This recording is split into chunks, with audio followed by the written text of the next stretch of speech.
Welcome back, my beautiful soul. If you're new here, I am Vesh, and this is a place where we talk about everything from healing your traumas, building self love, self worth, confidence, and as a result of it, building your best life. And as I'm recording this video, I just realized I'm very hungry, so if the microphone picks up voices from my stomach, please ignore it. In today's episode, I really want to address a subject. Majority of us have gone through that, still we don't speak about it. Because there's a lot of lack of awareness, there's a lot of lack of education, and that is exactly what I want to cover in this episode, where how can you actually recognize that you have gone through emotional neglect growing up as a child, and as a result, you have gone through some kind of abandonment, which often shows up in your adult life, and what are the signs of it. Now, the problem with going through emotional neglect is most of us do not even know that we have been neglected in our childhood because there is no feeling associated with being neglected. Let's say if you're actually growing up in a chaotic household where your parents are also dealing with their own problems, their own traumas,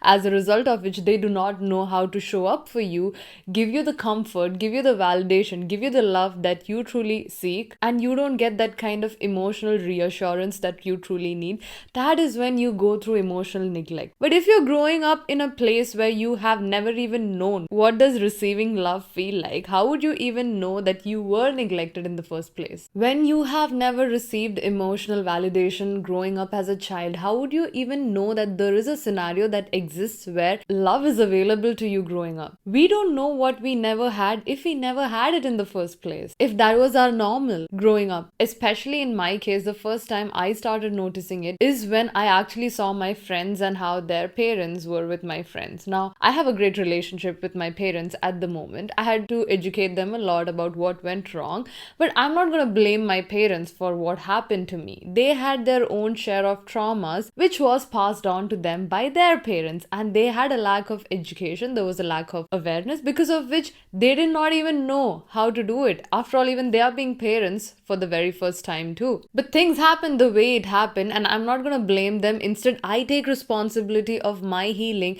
and I also take responsibility of educating them, of creating awareness in my parents. But it was a very difficult period for me growing up when I did not receive that kind of emotional validation and assurance that I needed from my parents. And in most cases, when you go through emotional neglect, your parents are physically there. They're taking care of all your physical needs, like providing you shelter, food, everything. But this is the case where, your emotional needs are not at all being met, where you don't have someone to lean on as a child growing up, and that's a very difficult situation for a young one to be in. And this often results into us feeling, that our feelings and our emotions do not matter at all. And as a child, as a kid, we are often narcissists. So let's say our parents do not show up for us in the way that we want them to show up as. When we are young, we are not going to think, oh, our parents have so many problems. They have their own share of hardships. What we are going to think is, oh, there is something wrong with me because of which they are not loving me. I probably do not deserve love, which is why they are not treating me in this way. And this is what I went through growing up as well. In my family, we had a very tough financial situation growing up, because of which my mom was stressed out, my dad was emotionally unavailable, and my mom used to take out her frustrations on me. And in this scenario, it never occurred to me that, oh my god, they are so stressed out. What I used to think often is, I am not wanted, I am not needed, and my mom does not love me, and my dad also does not love me because he was emotionally unavailable. And in these cases, we often have a very difficult time trusting our own feelings and trusting our emotions, because the people who are supposed to be our protectors, when they are not validating it, how are we supposed to validate our own emotions when we are barely, let's say, 5 to 10 years old? And in our childhood, from the age of 0 to 7, our brain waves are usually in delta and theta waves. Now, these are the lowest brain waves possible, and when your brain waves are in delta or theta, that's when our subconscious mind is wide awake. So whatever thoughts you think, whatever you're seeing in front of you, whatever fights your parents are going through, whatever emotions that you feel of being unwanted or being unlovable, is directly getting registered into your subconscious mind, because in that age your conscious mind has not developed. In that age your prefrontal cortex has not developed. So whatever small little thing you think of is directly going into your unconscious mind. The person that you are today is a result of your past programs, your past unconscious thoughts, and until you deliberately put in an effort effort to change that way of thinking, nothing's going to change in your life. And when we grow up in a situation where we have gone through emotional neglect, we do not have a secure foundation built for our life, and we even do not know what a secure attachment looks like. This converts into us having a very difficult time when it comes to forming healthy relationships in our teenage and in our adult life as well. Because deep inside, when you have gone through emotional neglect and abandonment, there is a sense of unworthiness, and you always grow up with the thought process that people do not want me, people do not love me. And that's not the truth. It's just that you had this thought growing up and it's gone directly into your unconscious mind,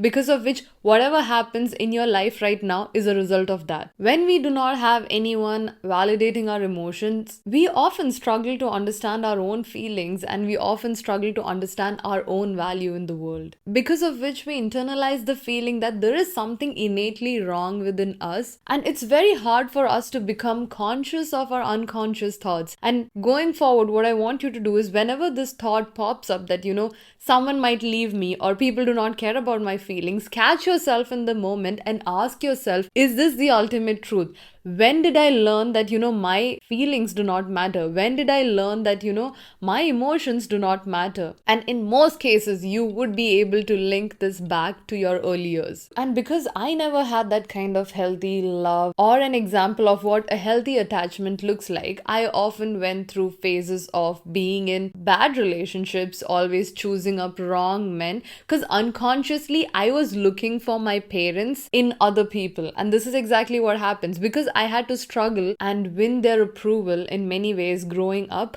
I often ended up choosing partners, even in my adult life, whose love I had to fight for, whose love I had to earn. And I had to do a lot of work when it comes to healing my sense of self-worth and understanding my value so that I can remove myself from these situations. Now, if you want to work on these things, get coached by me when it comes to healing, building self-love, self-worth, you will find all the links in the description box below. When a child doesn't receive adequate amount of emotional nurturing, support, validation growing up, it can lead to feelings of unworthiness, insecurity, and self-doubt in adulthood. And this form of trauma is usually not recognized in other people because this is not as severe as going through some kind of abuse, and it is not considered a very severe form of trauma. This is something that's known as small t trauma. But this has a very big impact on, our adult life, because when we grow up without having a secure sense of attachment, it literally ruins our life in our adulthood when it comes to forming relationships with other people.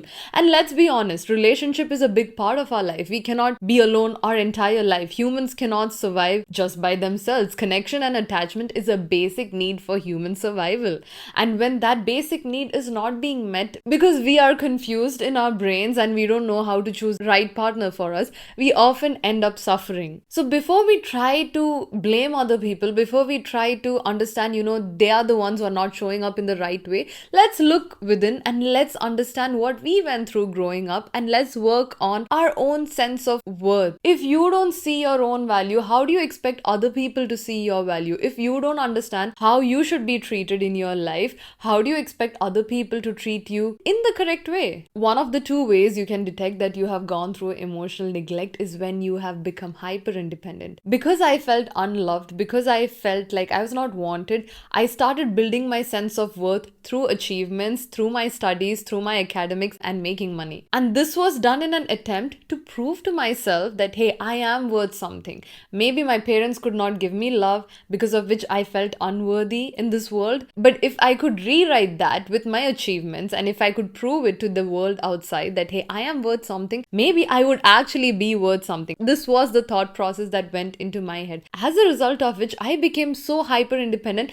that I never needed anyone in my life. I never shared my problems with anyone else. I always thought to myself, hey, I have to deal with my problems by myself. And this put me in a more miserable state. I had a very hard time crying. I had a very hard time opening up to people and just asking people for help and allowing other people to show up for me. So if you have gone through emotional neglect, there is a possibility that you become so functional in your life and you become so strong and so independent that it actually goes beyond a healthy independence. And this often leads to you developing an avoidant attachment style because you have a feeling you don't need people, you cannot rely on someone else. So even if someone wants to show up for you and tries getting close to you, you push people away because deep inside you have a feeling that you might be abandoned and they might not be able to show up for you. So it's kind of a coping mechanism where you try to push people away. Now there is a whole other extreme to this. Some people, when they grow up with emotional neglect and a sense of abandonment, they can also develop a sense of fear that people are constantly going to leave them. Now this leads to another extreme where you actually end up developing anxious attachment style. Now I've had this as well. In the past, I've had avoidant attachment style and I have had anxious attachment style. And having an anxious attachment style actually is much more painful than having an avoidant attachment style where you're constantly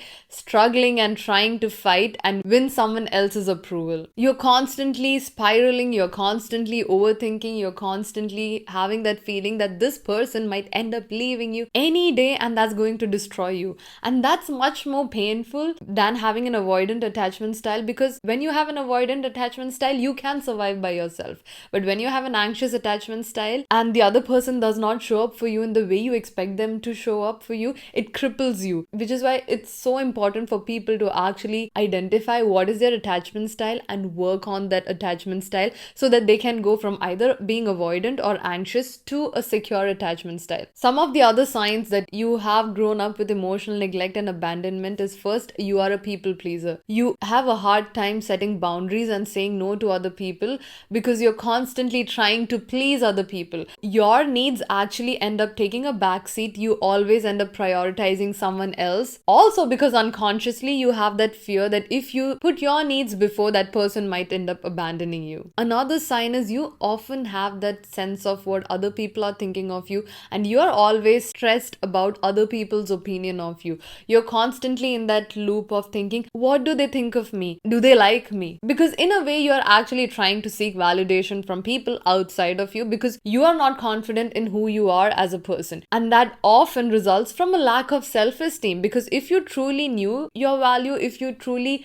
were confident in the person you are, you wouldn't behave this way. Another sign you've grown up with emotional neglect is you do not acknowledge your own feelings. You always push down your feelings, you always suppress your emotions, and you yourself do not validate your emotions because no one else in your childhood validated your emotions. As a result of which, you feel your emotions and feelings are not important and you end up suppressing them. And there have been multiple studies done. If you end up suppressing your emotions, if you end up repressing your feelings, it often results in you having some or the other kind of physical health problem. It often manifests itself in you having gut issues, in you having cardiovascular issues. Your nervous system ends up becoming dysregulated because consciously you might be lying to yourself that, hey, there is nothing wrong with you, my emotions do not matter. But your body is keeping a score. Your body remembers, and this will result in you having health issues. Your feelings have been ignored for so long that you yourself do not know how you feel. And if you don't know how you feel, if you don't know what your emotions are, even if you are in a relationship or even if you have friends around you, how are you going to able to communicate what you feel in a healthy manner to people in front of you?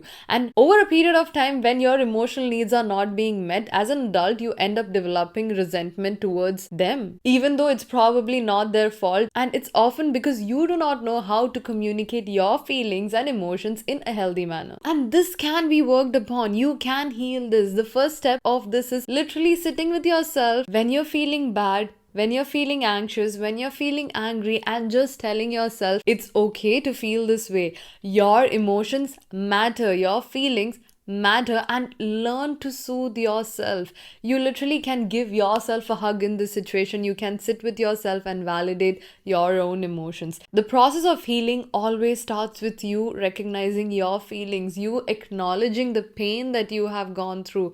When I started my process of healing, I literally had to sit with my own self and, cry it out, feel all that emotions, feel all that hurt that I went through as a child growing up because I did not receive that kind of love from my parents. And that's a very painful situation to be in when you know that you were in love the way you wanted to be loved growing up. And when you feel these emotions, do not judge them. Do not belittle them. Do not be hard on yourself. Do not be harsh to yourself, saying these feelings do not matter and you're being silly for letting these feelings surface. The more you start acknowledging your feelings, slowly you start developing that skill of self-regulating. And you need to also end this thought process that your feelings and emotions are way too much for other people to handle. When we grow up with emotional neglect, we are often very good at tuning other people's emotions before our own emotions, and we don't often want to be a burden on other people, which is why we often prioritize other people's feelings and emotions over our own feelings. And I want you to stop this.